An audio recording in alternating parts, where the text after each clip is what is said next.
I'd like to call to order the Marin Municipal Water District Board meeting on this September, what are we, 16th? 16. 16th. May I have a roll call, please? Good evening. Director Ranjiv Kush, Here. Director Diana Mayer, Here. and Vice President Jed Smith. Here. Currently not present is Director Larry Russell, and out for the whole meeting is President Matt Sampson.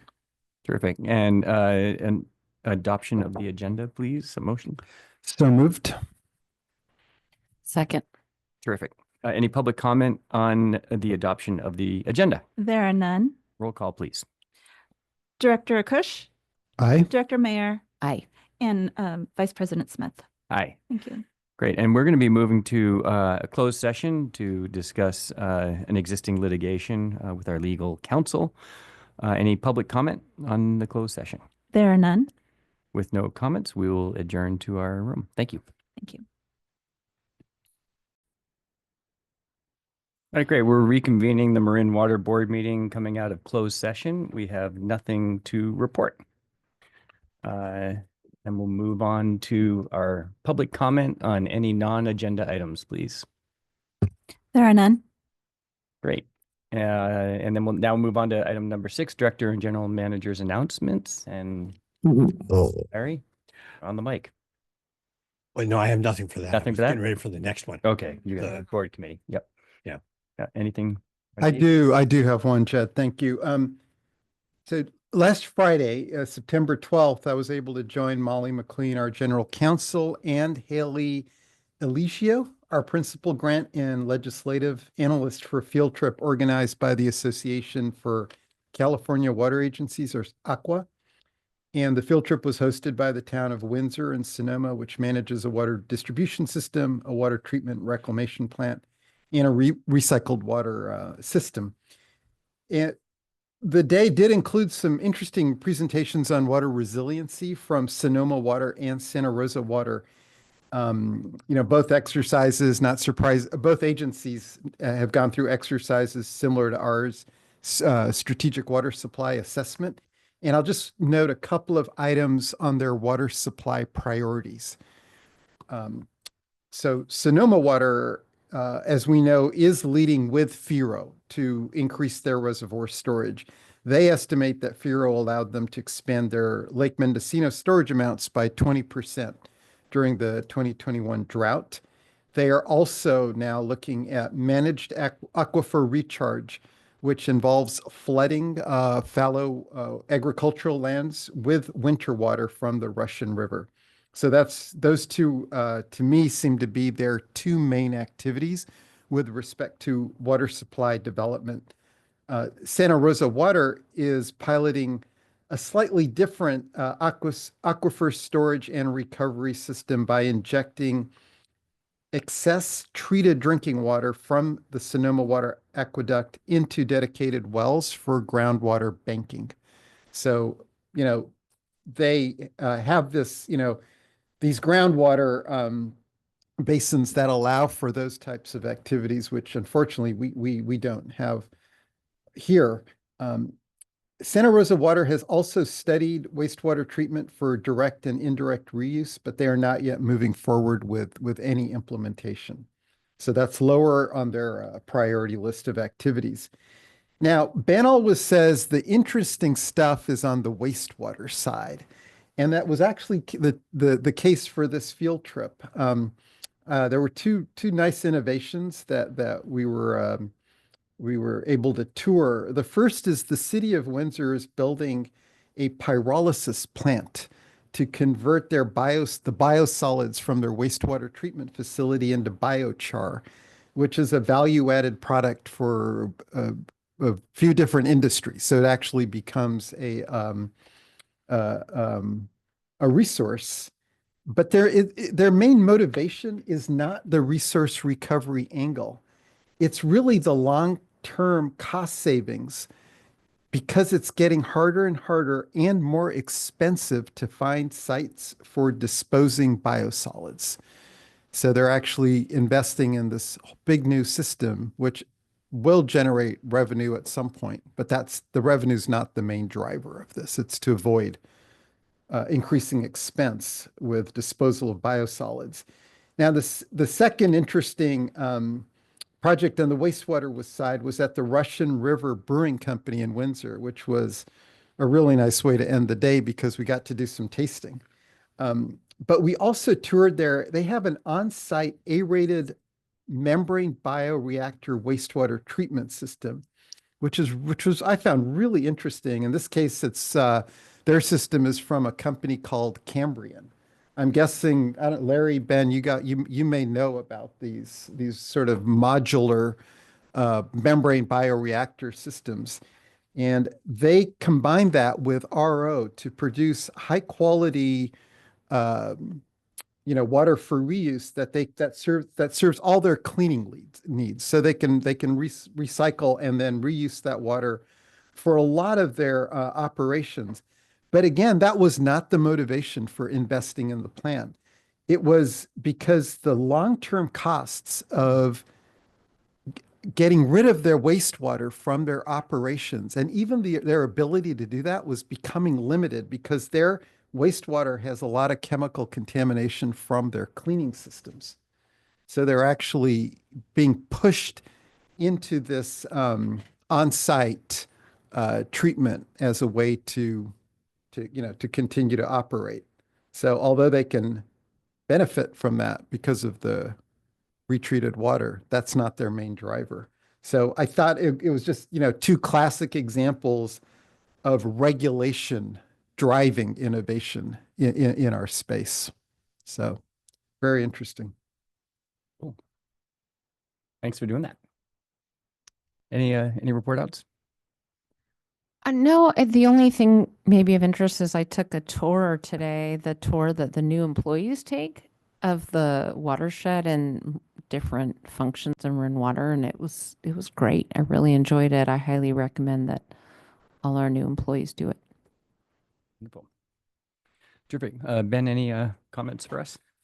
I do have a kind of a exciting item. We were recently notified that we're recipient of the AMLO 2025 Gold Award for exceptional utility performance.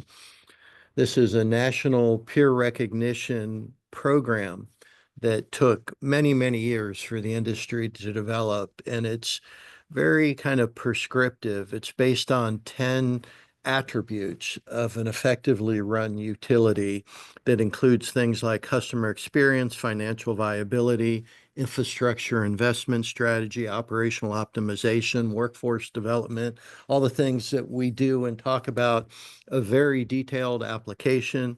And I'll be the president of the board, Director Sampson, and I will be going in October at a conference, an AMLO conference, to receive the award, and we'll come back and do a more detailed presentation of what it means and why we were fortunate to receive this recognition.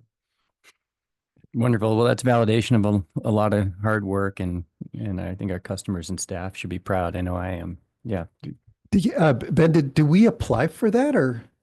Yeah, we did. Okay. I've known about it and thought about it for a while and, realized we had work to do to be competitive. I was somewhat surprised that what I've seen in the past, it takes a few runs and you get feedback on where you may be deficient. So I didn't know we'd get it. I was pretty pleased. A lot of really good work putting together the packet, kind of a team effort doing it.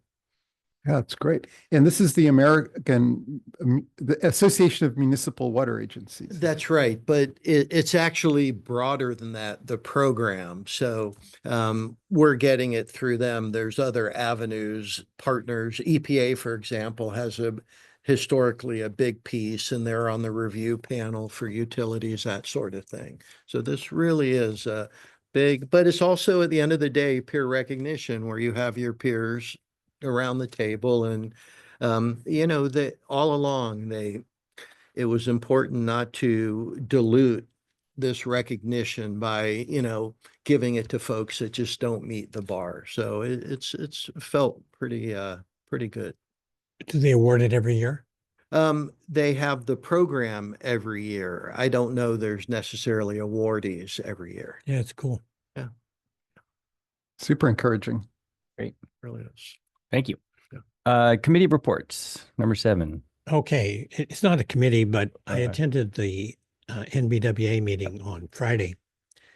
And it was quite interesting. The most important piece of the information is that their conference is coming up on April 10th. They haven't figured out where yet. Last time it was at Sonoma State. So it's probably going to be someplace like that again. It'll be close. But anyway, you can mark the date down, April 10th. That part they had decided on. And they're upping their grant program. They have about $750,000 in reserve, and they don't really see any need to have that much money. So they're going to give it out, at least a good portion of it. And there was a long discussion about that and who and how. And they had already been through a selection committee that had cut it down to 3 groups of folks. And it was quite interesting to see the kind of things. 2 were actually students who were requesting sponsorship to go to the conference. So that's a pretty nothing, easy one to give them. But it was at Napa Sanitation, and they actually applied, which I made a comment about it. That was kind of inappropriate. That, it's kind of like getting your dues back, but they said it's open application. So anybody wants to come, they can come. Great. So anyway, good meeting. Thank you. Thanks for representing. Committee meeting report outs. All No. set? Okay, great. We'll move on to our consent agenda. Is there any items on the consent agenda that any of the directors would like to pull or change? You're good, Ranji? I'm good this time. Thanks for your diligence. Great, terrific. I'd like to have any public comment on consent items. Yes, we have Phil Sauter. Thank you. Good evening and congratulations on the award, Ben. I noticed that Section 8 of the General Manager's report on demand management is heavy on activities, which is welcome and appropriate for the district's #1 water supply alternative. What was missing for me, though, is any mention of actual water savings from the dozens of activities listed. I can see we're averaging about 100 leak letters a month, but there wasn't any info on whether we saw any changes from the customers who got the letters. I can also see that we replaced 72,000 square feet of lawn during the last fiscal year, or 1.6 acres, but there wasn't any info on how much water was saved by the customers who took advantage of that program. I seem to recall hearing that we've replaced 14 acres of lawn as part of the Cash for Grass program, but I'm not sure if I heard that correctly or when that was. The report shows that there were no lawn replacements in fiscal year 2024 and 1.6 acres in fiscal year 2025. That's an order of magnitude different from 14 acres, and it would be helpful to know what results we're actually seeing.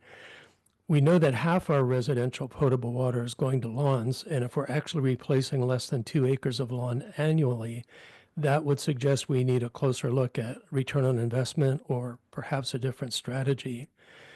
Our water budget for last year was $2.7 million, and I think I recall that much of that was covered by grants.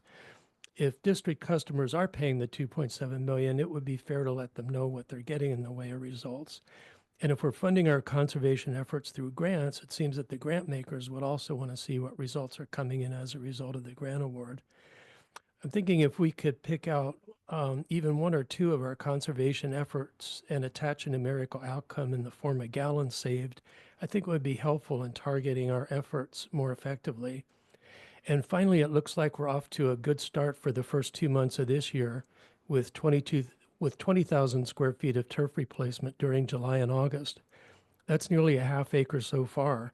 It made me wonder if we would feel comfortable giving ourselves a challenge of 4 or 5 acres for the year. Thank you. Thank you. There are no further speakers. Terrific. All right. We have a roll call, please, for the consent agenda. A motion's needed. Motion. Oh, first, sorry. Then a roll call. So moved. Second. Okay. Roll call.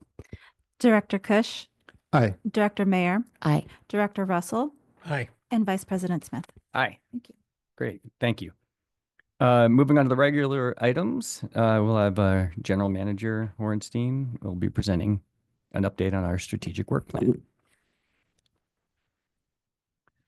Okay. So this is nearing the end of year 3 of our strategic plan, and this is an update on the 2025 work plan that we developed at our annual board retreat at the start of the year. As I was going through this, it felt to me like we are so busy, have so much work going on that it didn't fully reflect all the work of the district. And I know, because I say it all the time, that this inherently doesn't reflect the day-to-day work. Even our initiatives, for example, Nicasio has a one line in here, and the amount of effort and time and resources it took, and same with AMI, SAP. I mean, just all this great work we're doing. But that's why, as I was reflecting on it, it's so important to do what we do, which is the ongoing updates to the board at meetings, because obviously tonight we don't have time to go into detail on every project, every initiative we have. So anyway, I'll run through with those thoughts. And, any comments as I'm going through it or questions, please, feel free, of course. Maybe Ben, just one thing to note, and you could maybe come back to this either during the discussion or at the very end. But I did note that we had some pretty aggressive milestones when we set this up in January, and in quite a few cases where things are getting pushed into Q4, Right. and where we overly ambitious in some of the activities, is it a concern that we might want to, think about when we develop the plan for next year? I do think so. I mean, I look at this in a number of ways. One, things often take more time than you anticipate. You have unplanned activities that distract and pull the resources you were planning to work on. And, but that said, I think going through it, hearing feedback of areas where you'd like maybe just, come on, let's move this one. This one's important for this reason, to say it now or at the retreat when we'll go through it, the upcoming board retreat in more detail. But, yeah, it's a fair comment, and I think it's sort of part of the process. And I do want to, and we've talked about it before, to me, what you'd never want to see on these is every date, every milestone got hit. Because what it probably means is you didn't stretch enough in developing the plan. You didn't really push yourself, maybe even gamed it to make sure, yes, that sort of thing. And you'd never want to come close to that. So there's a balance in this. And I think like an 80-20, something like that is a reasonable, not that I've done the math on where we are in this necessarily. But, What I love is that you put stakes in the ground and you're measuring it, right? And it's okay, and it's somewhat risky. You're taking a chance that you might not hit it, but Right. that's great because at least we know what we're doing and how we can do better. So Right. thank you. But we also do want to hold ourselves Yep. because there's reasons we put these on the paper, right? And there's reasons the board asked for certain items. So, right, it's an ongoing discussion, and basically, right, it's kind of an ongoing prioritization of our work, of our resource, where we deploy them and where we prioritize. So, on this first page, reduce potable water use, all things water use efficiency, conservation. We have been providing updates to the board on high water users in July. In August, a nice update and discussion on our school educational program as it relates to water conservation. In the highlighted box, we have we updated customer incentives and work with the board to get there, including we developed recently an RFQ. So we have a published resource list of customers, of folks that can do the landscaping work, because that's commonly a question we get. We developed and launched a big new campaign promoting turf rebates, 36,000 residential properties based on them having lawns. It included audio, streaming PSAs, digital online ads. I mean, really sort of a bombardment. And I do believe is it at upcoming planning, I believe Carrie is going to be coming and giving the annual kind of look back at conservation, the initiatives, much of which Phil was bringing up tonight, will be reviewing in detail, kind of the analytics of this last year. We provided an update to the board on AMI. It's like, geez, there's so much great work going on in AMI, and just an example of one little bullet here. But I am looking forward to bringing to the board in coming months an update on AMI. Where are we? The current schedule, the method we're recommending for the RFP process, and so some slight shifts from last time we talked. So I look forward to that coming up.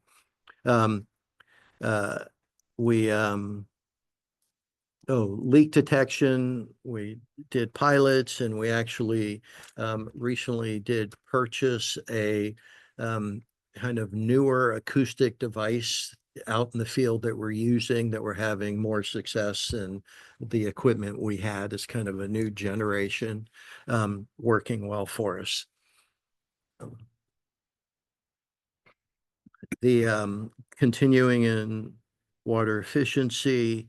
Yeah, this was a recommendation that I think came from a board member of thinking about collaborating with the MWPA on joint messaging in terms of landscaping, because they were putting out messaging on landscaping as it relates to fires, and we were doing it right as it relates to water use. So it really was, I thought, a novel idea that Adrian and Carrie took on, and really made it a nice kind of, it's what customers want to see. Public agencies are working together, they're collaborating, customers aren't getting mixed information trying to decipher how to do it. So I thought that was a very nice initiative moving forward.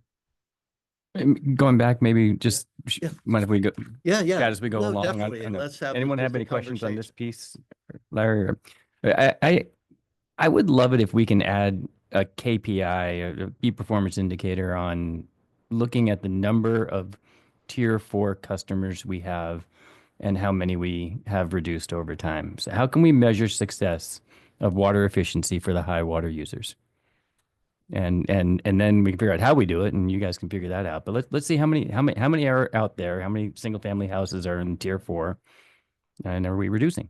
Right, right. I think that might be a simple one. If you can come up with others, Right. totally open to it.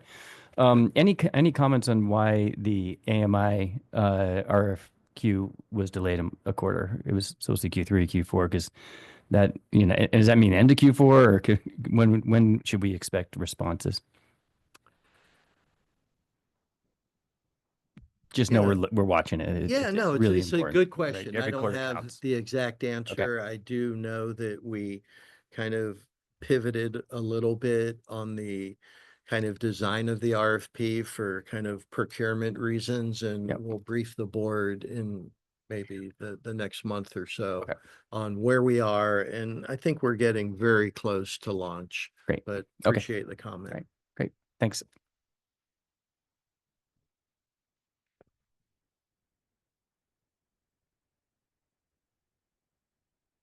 The highlighted, obviously the board selected the preferred project arc moving forward, and now it's in preliminary design and further studies, with the understanding that this is really the biggest project in front of us this coming year, to get it on track, to get it moving forward, to get it done well. And we're spending a lot of time and energy, and we'll be obviously certainly updating the board as we progress on that.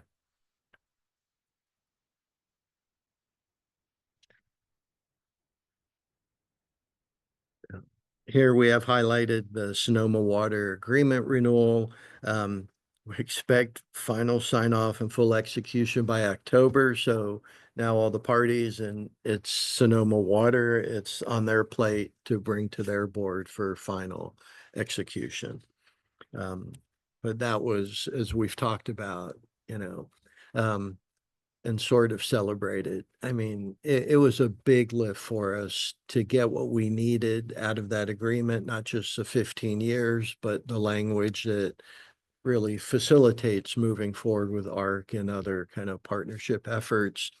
In addition, through all those discussions, I think really developing a tighter relationship with Sonoma, with the contractors, it's led to this ad hoc we have with North Marin that, we have another meeting coming up, and just a sense of greater regional collaboration, which is, the right thing and makes sense for us, for our customers, for the region.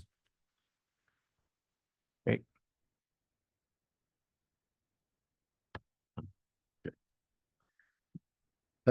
Here we have really this entire page, above ground facility assessment, pipeline prioritization, our workplace facilities, above ground infrastructure hardening, single points of failure, and security are all criteria that feed into capital prioritization. And these were a very big lift to do with the plan that we wanted this all done in time for the next rate setting process. So, these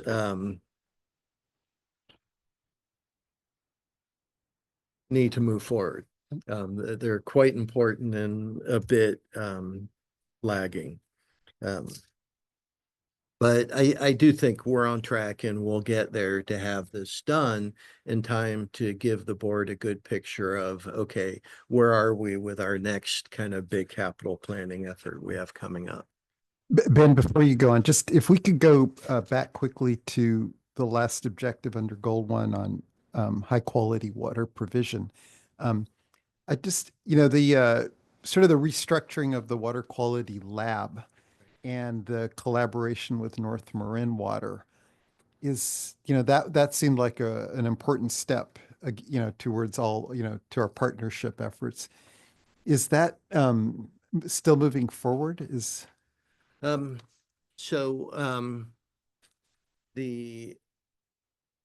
We're now fully contracting out lab analysis.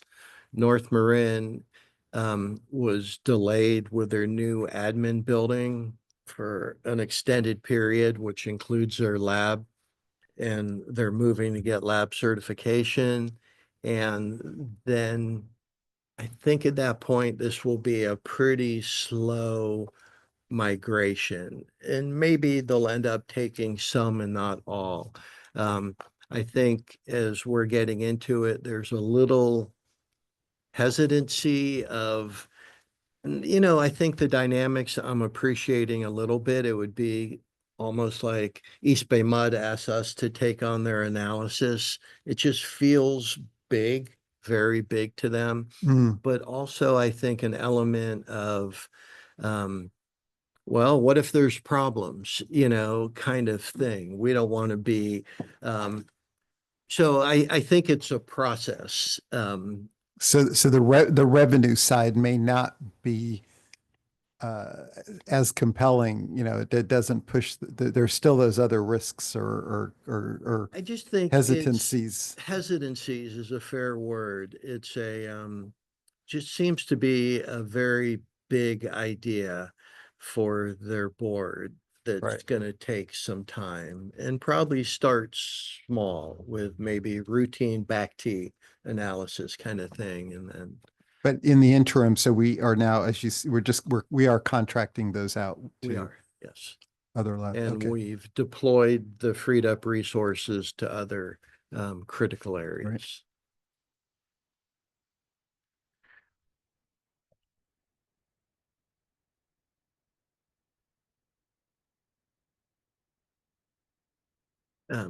This highlighted is, and we've been updating the board on our grants. And this is a continuation of the WERDA and the Army Corps trying to coordinate and tap that I think currently, as we all are aware of, the federal government and grants and money, it's,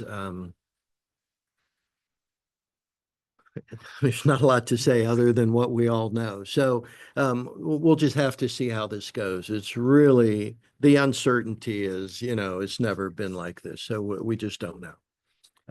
Yeah, I mean, not now, but maybe in one of the future ARC-related meetings, be good to get an update on any possible grant supplements we can get for supporting that.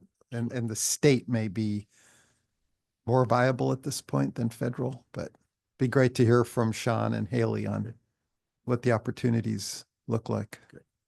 Will do.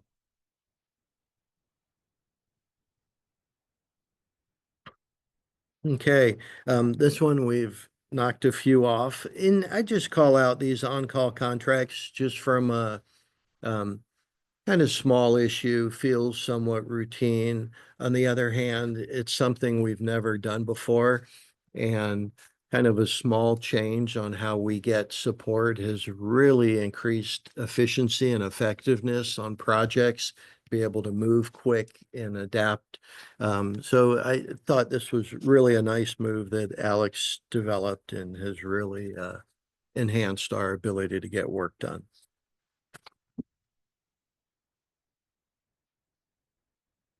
Here, a lot of kind of renewed interest in engaging in the industry in a whole lot of ways. Of course, the pipe tapping team and, it was great going to nationals, but we've done a lot more active in bay work. And we actually have a staff member, Lucy, is away at a conference presenting a paper on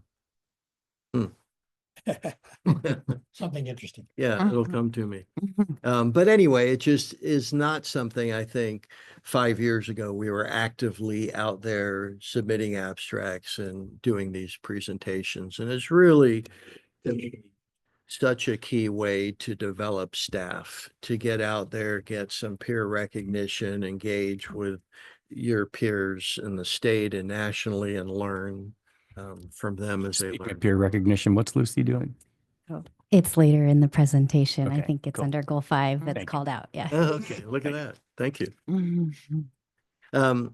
I mentioned actually this leak detection tool when I was talking about leak detection in terms of kind of operational enhancements, including new software, employee inventory, and tracking resources. So it's just an ongoing effort to look at what others are doing and learn from them and get more tools.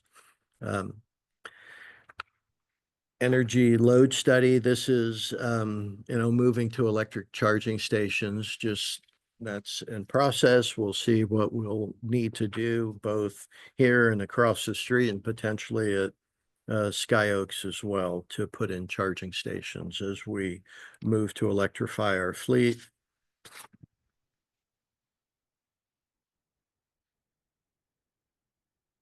Page 12. Emergency response, a lot of attention we're giving to that, updating our emergency response plan. We also completed our dam emergency action plan. Sorry, Ben, I want to interrupt on the energy, going back to the energy planning section, because it reminds me that the Windsor, so town of Windsor, they developed 2 separate power purchase agreements with companies that are, in developing renewable resources. And one of them included floating solar panels on one of their wastewater ponds. Right. So I'm guessing that, we're aware of any opportunities around purchase power agreements, but maybe when we are talking about carbon neutrality later this year, just to have some information on opportunities that we can look at there. Yeah, and I did want to note that when you said they were looking at floating, I anticipated the end of that sentence, that it was on their recycled water ponds. Right. And it's there. I mean, so. Right. Yeah. And the reason is those are generally engineered, so Right, they're right. flat, right? You don't have that issue of a reservoir and, not stable Yeah. ground as the water level goes. So they really are, they work pretty well for that sort of site. They also have power demand where they are, Right. where the power is generated and the Right. demand. Right, Right, right. That's absolutely. an important factor. Yes. Yeah.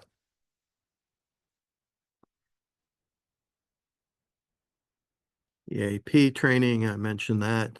And this is important, and we engage with the county, first responders, right? This is to the very low probability, high consequence scenario of an issue with a dam, a significant issue.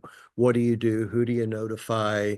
Your evacuation plan, right? We got 7 of these. Some have more significant potential inundation than others, and we have our plans, and we coordinate closely with first responders that would need to be engaged. Of course, we do a lot of work on the dams and work closely with dam safety regulators and the like. So we don't anticipate ever needing it, but we want to be prepared, of course. So we're moving into watershed, creek restoration. I think Sean and his folks do a good job keeping you up to speed. And as you know, we're currently in construction for sites 2 and 3, which is including some pretty massive gravel augmentation that we haven't done before in that way. That's going to be interesting, I think beneficial, and we're going to learn a lot of that mode of restoration in that kind of magnitude. And how the gravel, right, gets distributed downstream and the like.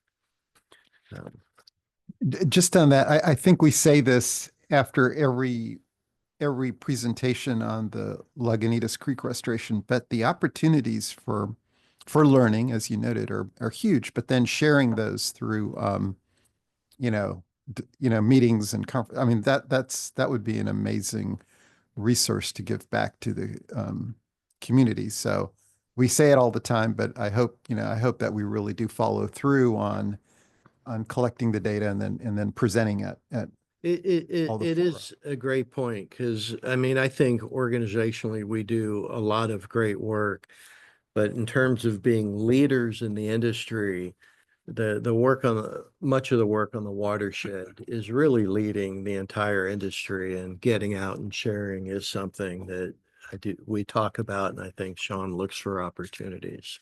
Yeah, without a doubt, Sean Kohler, the whole team.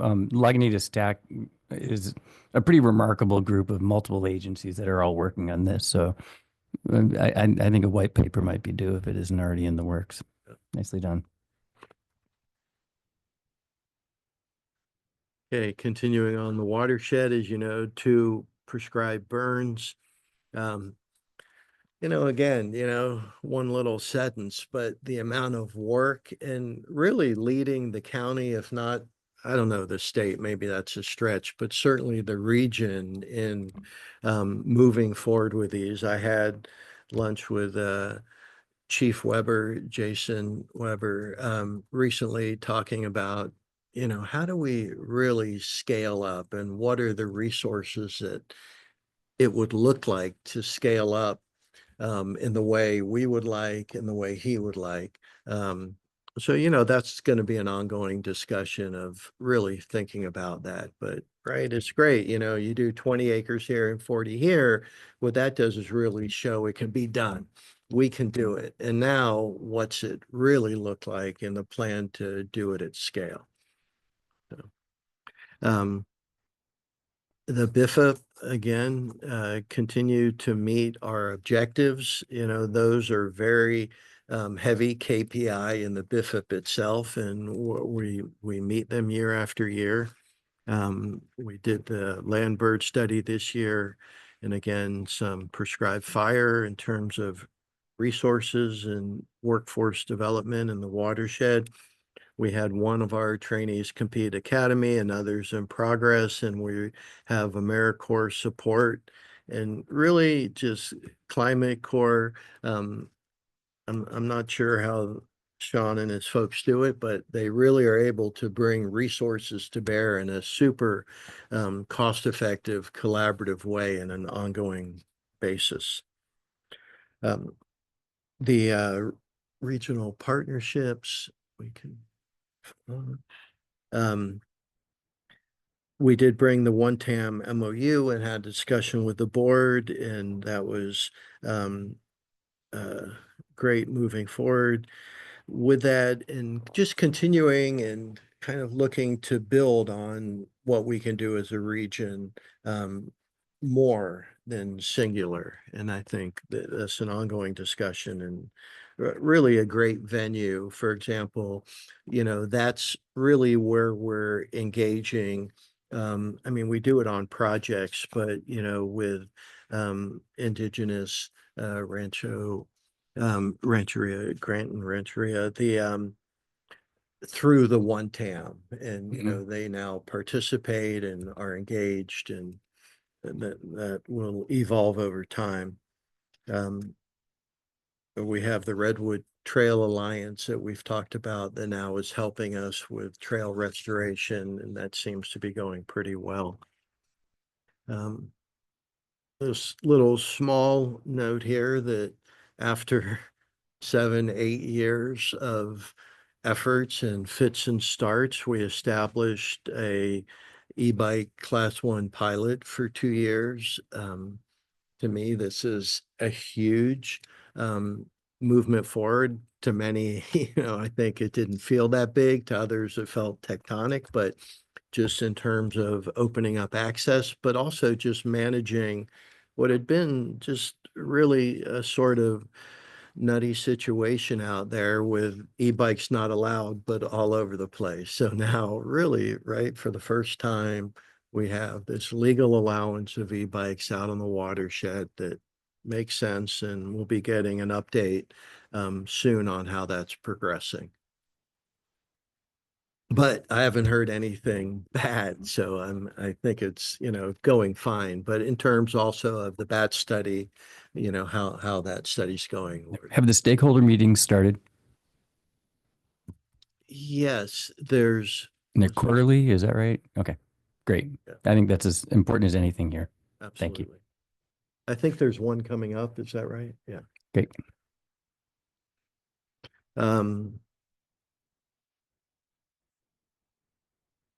E-bike pilot, of course, is Azalea Hill. We're kind of finishing that up again. Just a huge effort that has gone very well, and kind of now the parking lot and other areas. And then we are kicking off at the upcoming Watershed Committee meeting, the road and trails effort update. And I think that'll be an interesting meeting. I think a thoughtful presentation and probably a fair amount of community participation at that meeting on Thursday. Oh. Kickoff planning, yeah, same thing. Wait, Yep. where are we? 18. Oh, good. Issue reserves. I think we're all pretty good here on financial stability. We get monthly updates. Connection fee study, that was another kind of big effort. Worked hard on, worked with the board, got through. Very significant as development occurs and ensuring we're getting the appropriate connection fee and revenue stream for our customers. It's easy to go by that and just say, oh, everything's fine, but everything hasn't always been fine. And this place is as financially stable as it has been in many, many years. And it's not just because of rates, it's because of thoughtful expense management, thinking through the best possible ways that we can run an efficient organization. And I think we should be super, super proud of where we are right now. So, Jed, just I wanted to add to that. About a year ago, Brett gave us a presentation on where water bills now stood following the first year of the 4-year rate cycle. And that was, I mean, you know, I was pretty excited by that presentation. It was really illuminating from a couple of angles. One is that the forecasts that the team had made regarding the impact of the year one on median water users was pretty much spot on, about a 20% increase for your median water user. It also showed that half of our customers pay less than $90 a month for their water. Fully half. And that was after the first year of the rates increases. So this article about this argument about affordability, I think, has to be, you know, much more considered. I'm wondering, you know, if we could have something similar to that now after 2 years in of the 4-year rate cycle at one of the finance committee meetings. Great. Second that. Thank you. Did you see the pushback about East Bay Mud's rate increase? Yeah, I saw that. I think the percents were way off. You don't think it's 47%? No, no, Oh. no, no, no. I think what may have happened is they fell into a different different tier. tier. Yeah, Yeah. had to be. So the SAP effort, again, one little line in here, this is a Herculean effort when I look what the organization has in front of us for the next few years. It's ARC and SAP. I mean, it's really a very, very big effort. We're currently doing the payroll and HR module, and then we'll get that done and move to the bigger ones. You know, there's no way to get this done except nose to the grindstone and get it done. But there likely will be, you know, hiccups along the way, and we'll get through them. But this is a very big organizational wide resource demand for the next few years. You know, because yeah, it's a kind of a systems IT thing, but it runs your business. So, you know, as we do, for example, the work order module, it's going to suck in a lot of operations folks, right, to make sure we get it right and their needs and how the business flows or the finance of payments. It's on and on. So, you know, it's a big effort, but it's also very opportunistic to think through some of the antiquated business processes that we have and streamline them and be more efficient. So, well, at the end of the tunnel there, we will be a better, stronger organization. It's just will be a bit of a grind getting through it, I think. Is this the last time we have to do that? Because I assume what's happening now is there's not a machine here doing it, right? It's in the cloud. It's in the cloud. So and presumably upgrades upgrades occur automatically, yeah. Yeah. I mean, they'll still ding us for something, but Right. I do think that that's where this is going. Yeah. It's a good point. We'll remember that in the middle of it. This is the last time. Yeah. Online electronic bill payments. It's just something we got done, but did want to call it out. The board's probably aware as we were doing that, there were a couple hiccups and somewhat expected as you change these big systems, but we got through it. And everything's working well. So it's reflective of just kind of the process here. Oh, there it is. Good. Yeah, we got, as we've told the board, some DWR funding for Lagunitas Creek in phase 2, and we submitted a rather large, and we brought that to the board as well, through OneTAM, the Regional Forest Resiliency. And we're feeling, you know, we got a pretty good shot on that, and that's really will help us out, move some of these forward in a pretty big way. So financial transparency, you know, online customer tools, biannual policy review, quarterly, you know, all the stuff that is done to ensure, you know, our audits, and we typically have good, clean audits, customer, communication, a lot of work, a lot of effort goes into that.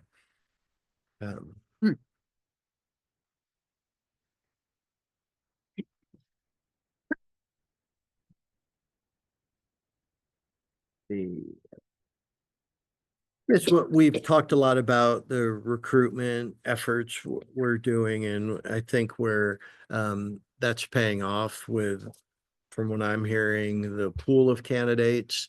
Of course, economy takes a slight dip. We benefit with, the pool of candidates, we get a bit, and we're seeing that as well. But a lot of it is coming from this renewed focus on how we recruit, who we connect with, and the like, and partner with. And, we talked about in the past about onboarding, employee training program. This is a big effort, and it's really exciting to kick this off.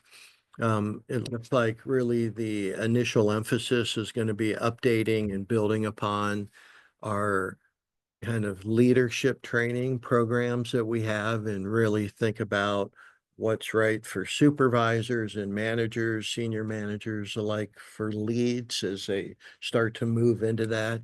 And really, we have a pretty good program, but really enhance that as we also focus on, I talk about SAP. Well, so much of it's going to be in the training of, are we able to use it? Are we using it to its fullest ability and the like? So a lot of training, and it's great that we have someone to help manage that now.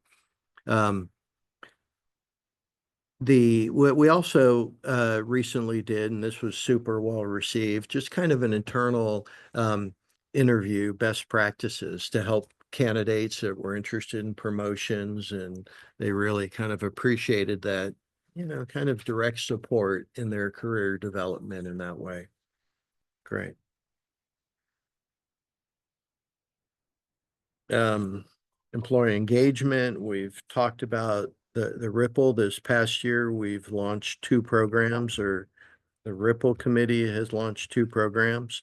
One is the team building opportunities that the district funds a small amount for the teams to come up with their own lunch or bowling or whatever it may be, go to a ball game, and that's well received. And then the bigger program that really has a lot of interest, which is a job shadowing program, and that's being kicked off now.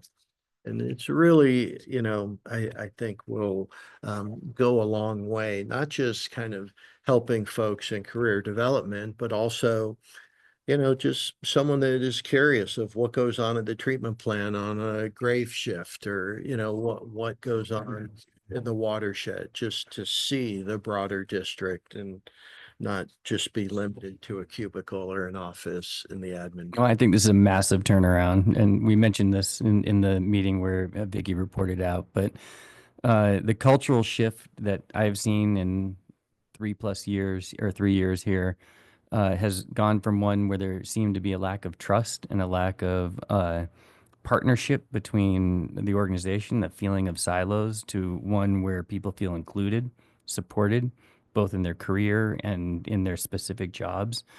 The cultural and emotional support is fantastic. I'm not hearing complaints from anyone. I was hearing complaints from everyone before.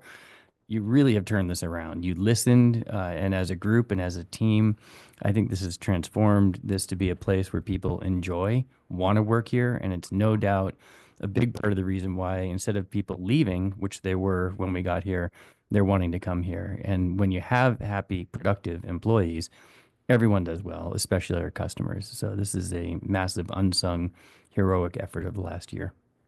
Yeah, I do. It's been nice to watch it develop, particularly with the kind of nature of this committee and the grassroots part of it, and the overall employee engagement. And I'm feeling as you are, kind of that sense of that certainly things are better. And, this is right to, you're never done with something like this, right? It's an ongoing, and you just build and build.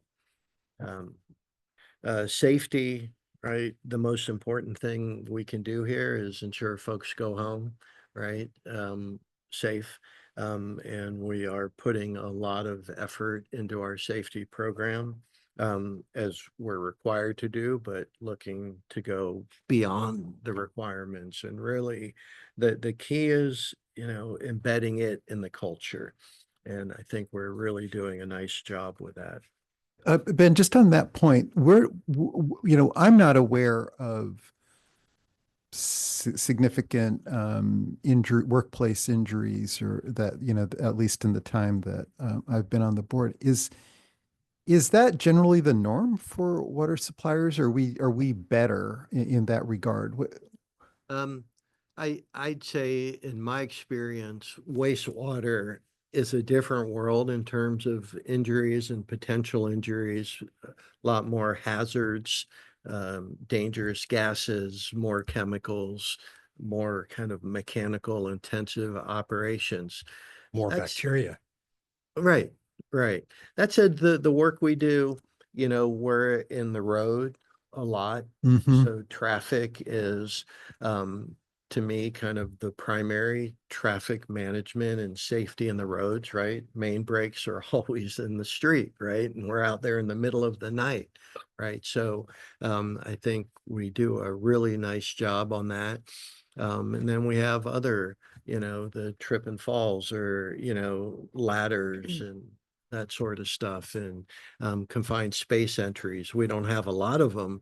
But anyway, it's a very broad, big program. I'd say, I don't know the answer of where we stand. I think the fact that we don't have, significant safety issues speaks for itself to a large extent, but you can't rest on that. And I think, a key, and we're starting to incorporate that, is near misses, because if you have no big safety issues, the training can become rote. And taking advantage of near misses, even if they aren't really a near miss, and then investigating them and coming up with ways even the near misses don't occur, is another tool to think about how to make safety real for the organization, and not just a required training. Oh, okay, there we go again, confined space training, that sort of thing. Well, and I think it's important to recognize too that hydrogen sulfide is 10 times more toxic than hydrogen cyanide. Right. The only reason they don't use it in the gas chamber is because the person who's being executed would object to the odor of the sulfides. But otherwise, it would be more effective than cyanide.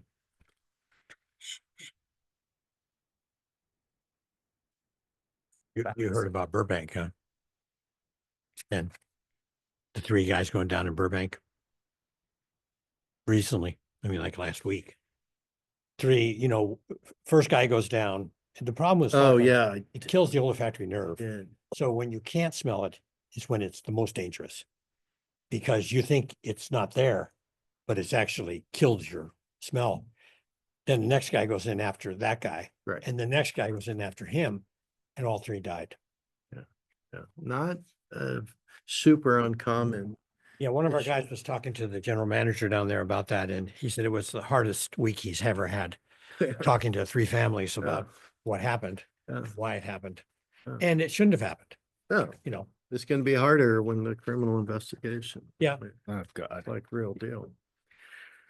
Okay, but we don't have much hydrogen sulfide here, fortunately. No. Okay. A lot of facility outreach, website migration, all this work that we do to engage our customers, the Cash for Grass program, the turf rebate program, just ongoing messaging to our customers generally, but certainly about water use efficiency. Completed our creative storytelling, kind of this video aspect. I mean, you get all this stuff from Adrian's updates, but just very, I think, cool. Continued to look at different ways to tell our story, to get our message across to our customers. So fortunate to have her. I think your comments, leading Jed, this. about the tier fours are interesting. I've been thinking about what you said. I don't think they've changed at all in the 20 years I've been on the board. There's about 1,100 and there's about 1,100. Now, they may not be the same people, but there's a pattern at that level that it's just, it's just a cost of doing business. Yeah, let's look at the data. That'd be interesting. Well, like I'm talking about the numbers. I mean, I'd love to see it reported out Pull 'em in out. detail. Yeah. Cool. Um, Maybe, just maybe we noted- can target reducing that. Let's take a crack at Yeah. it, right? I mean, let's not just say that's the way it is. Let's make a real concerted Well, effort they to have a change simple that. way of doing it. They just do the cap thing and then they go from, they're permanently in tier 3. They can never be in tier 4, which keeps you out of tier 4 completely. But they can't even just sell that Yep. for free. Yeah, I do think, and we'll hear at planning that we have gotten a pretty good response in our Cash for Grass program. And, we all look at it different. We can look at it as tier 4s. To me, I look at just the acreage of grass turf replacement, whether that comes from tier 4s or, from our smaller customers, but greater numbers, right? It's all the above too. Same. Yeah. makes So sense. anyway, it'll be an interesting update that Carrie will give us. All my No. poker friends Right. heard my poker story. All my poker friends are still tier 4s. The ones that were tier 4s when I started are still tier 4s. Right. Now, part of it's just size of lot. Right. I noted the AMWA Gold Award for exceptional utility performance. And also, thank you here. Lucy is presenting on our water supply roadmap at the AWWA Water Infrastructure Conference currently. Where's that? Florida. Thank you for that.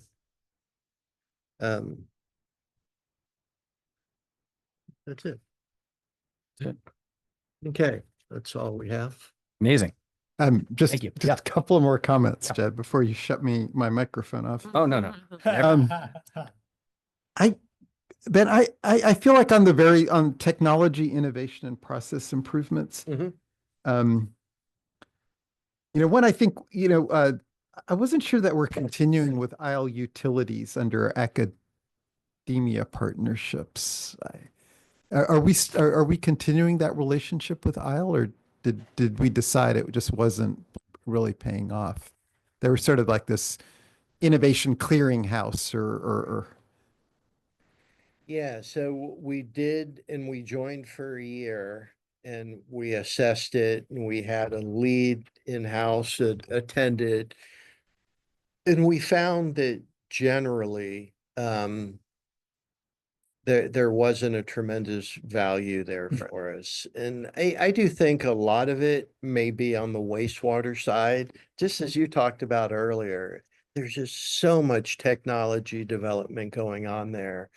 And for us, I mean, to a large extent, we move water is what our operation is, and that's pumps and tanks, and it's not, I mean, sure, there's some innovation, leak detection and that sort of stuff, but it's not deep. So we just didn't really find anything that was, so we did move on from that. Yeah, I think that's reasonable, but I wonder if in the coming year we can reconsider opportunities for at least learning a little more from what's happening on the technology development side. I think the one that that we've talked about is intermittent operations for RO. What's the timeline on that? Is that within our lifetimes, or is it off, in hearing from people that are working on that to say, so maybe some targeted outreach to people doing that sort of work at universities to get their input. There was one interesting piece of innovation that we did touch on in the last year, which was the testing. We piloted that the Subeka AMI system that runs on Google Sidewalk, and that was a little bit opportunistic. I think Carrie was at a at a presentation by Imagine H2O where all these different innovators were doing their pitches, and she heard this and brought it back and got the pilot started with their external funding. So I think we should include that noted. It was, I think, it's that was That's a good point. and it wasn't that common. I mean, there are not a lot of other suppliers that are doing those types of pilots. So the last point on this, Ben, I think it'd be interesting for us to get some more insight into the impacts of AI to date, if any, on water supply operations, right? Because again, there's so much hype, there's so much buzz around that. Has any of that translated into meaningful products or services in the water supply industry? My feeling is if there was, we would already know about it in a big way, but there could be stuff happening. A lot of work going on. There's a lot of work. The only thing I've read about that actually seems reasonable right now is, and I think this is happening in a lot of organizations where models are being trained on your existing both data and sort of just materials, and so that if staff would like to produce a report on board decisions regarding water supply development over the last 30 years, the AI that has been trained on every board meeting Right. is now able to create that first draft in very little time. Of course, not accurate, but Right. but they're able to get a reasonable start. And that's not anything related to water supply per se, but it is a way that I think I'm seeing AI start to become more of a tool in big organizations. And even that could be, something to think about. Absolutely. And I think, I mean, I know there's folks looking at AI on demand forecasting, for example. Right. That sort of stuff, like, big trends, big data, trying to understand it. Some of the numbers and slicing and dicing on our demand and tier fours and all that. What could AI do on that to tackle? So, anywhere there's data, right? AI has this potential to help navigate prioritization of pipes. Right. There's work going on in AI there of how can AI help that. So there's really some interesting things that I think are in development. Yeah. So if we have an opportunity in the next year to maybe get a presentation or something. Yeah, on that. I'd second that. We can task Brett to have some level of business intelligence effort and study strategic work to think about how we can be more forward looking. I think is brilliant. I love it. We can systematize that thought process, not just a report, but really have it built in and ingrained in the culture. It's amazing how fast it has taken over the search business. Yeah.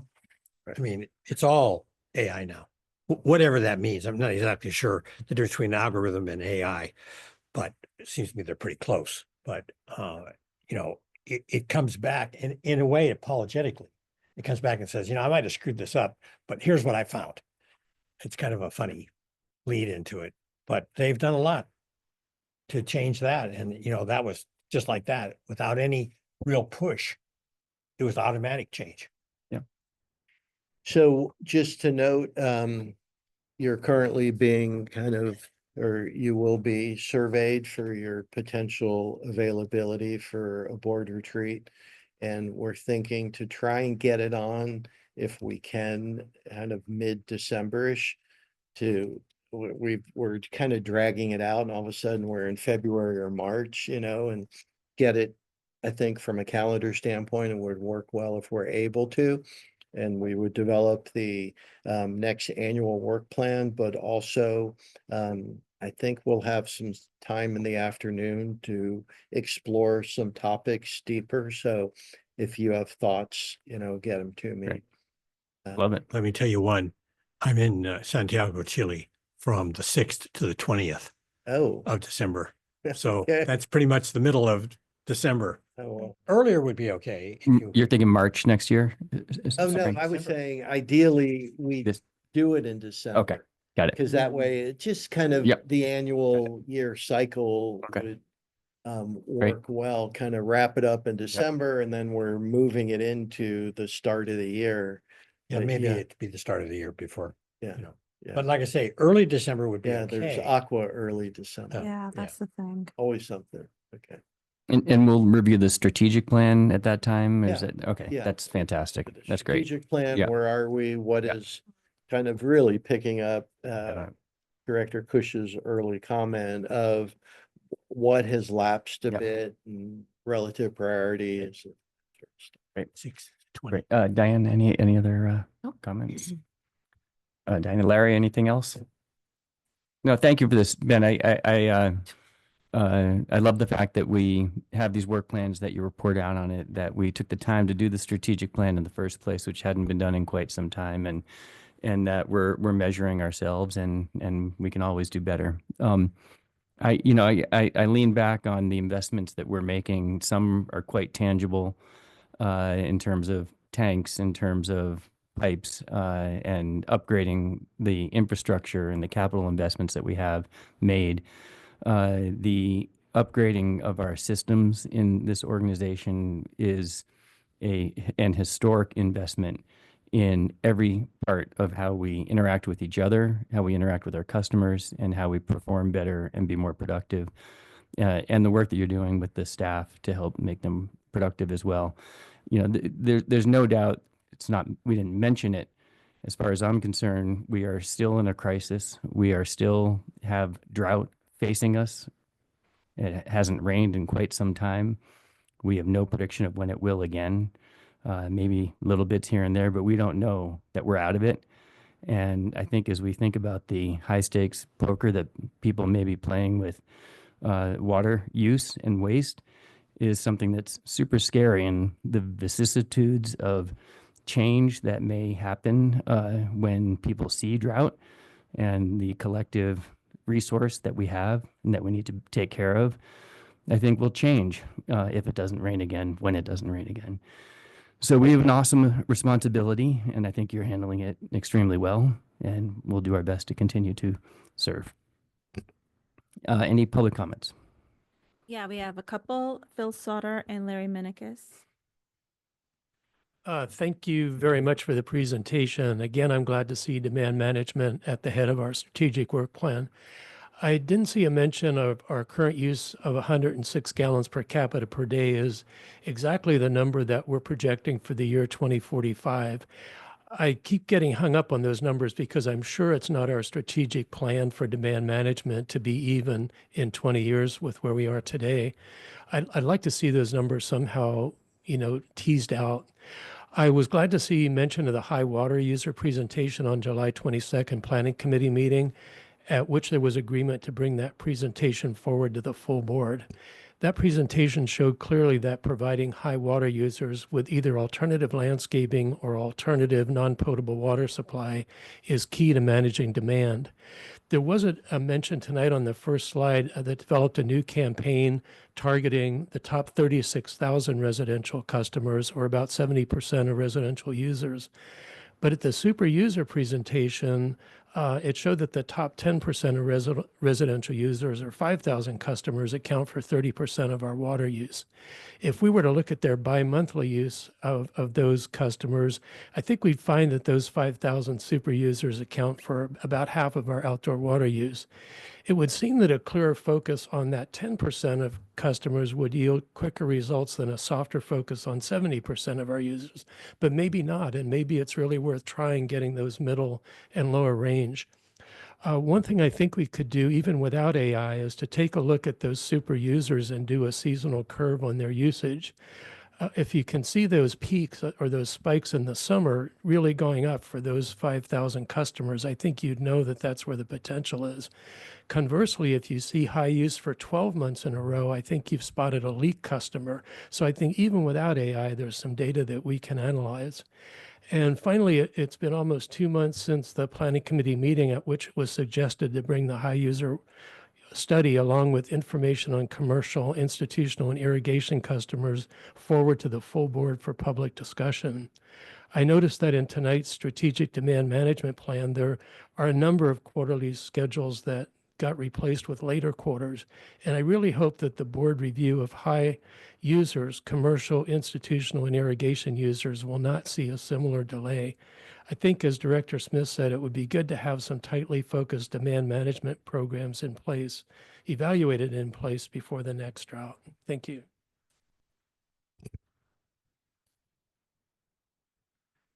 Yes, good evening, and Ben, thanks for the detailed presentation, which is what I'd like to make a suggestion about. There was a lot of information tonight.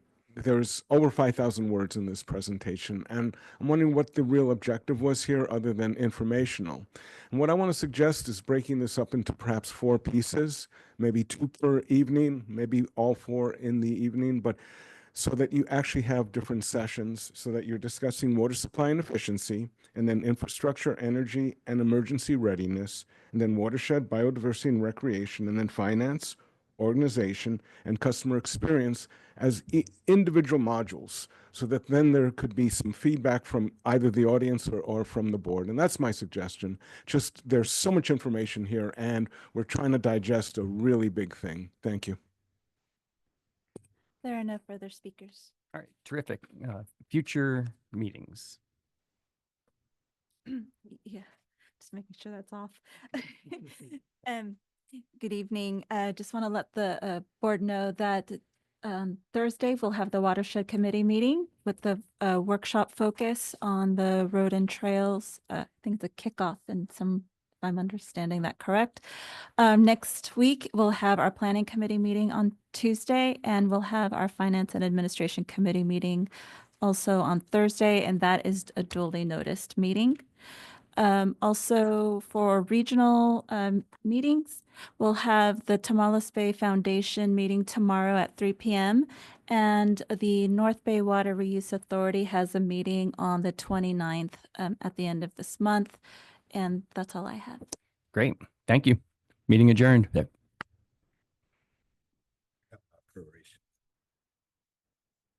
chemical. DOD.